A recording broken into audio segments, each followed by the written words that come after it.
சப்பாத்தியாண்டு கீரை பருப்பு கடைஞ்சதுல அது சாப்பிட்டோம்ப்பா. ஓ!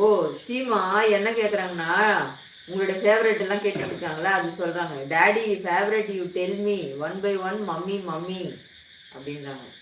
அவருக்கு பிடிச்சது பார்த்தீங்கன்னா, ஒயிட் புலாவ் தான் ரொம்ப பிடிக்கும். பிரிஞ்சி அவருக்கு அதுதான் ரொம்ப பிடிக்கும். அப்புறம் முருங்கைக்காய் பிடிக்கும். முருங்கைக்கால சாம்பார், காரக்குழம்பு, பொரியல் எது செஞ்சு கொடுத்தாலும் சாப்பிடுவாரு. கீரை, வெஜிடபிள்ஸில் முருங்கைக்கீரை கூட.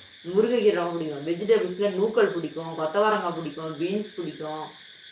இந்த மாதிரி காய்கறிலாம் சொரக்காய் பிடிக்கும், பூசணிக்காய் பிடிக்கும், புடலங்காய் பிடிக்கும், அது மாதிரிலாம் பிடிக்கும். பழங்களில் எல்லா பழமும் பிடிக்கும். ஆனால் ஒரு வீசிங் இருக்கிறதுனால எந்த பழமே நான் கொடுக்கறதில்ல. டாக்டர்ஸ் சொல்லியிருக்காங்க ஆப்பிள் பப்பாளி மட்டும் தான் கொடுக்கணும்னு சொல்லியிருக்காங்க. அன்னாச்சி பழம் டாக்டர் சொல்லலை, நானா இப்போ கேட்குறதுனால கொடுக்குறேன். அவருக்கு ஆப்பிளும் பப்பாளி தான் கொடுக்கணும்னு சொல்லியிருக்காங்க.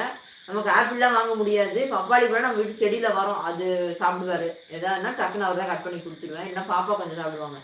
மற்றபடி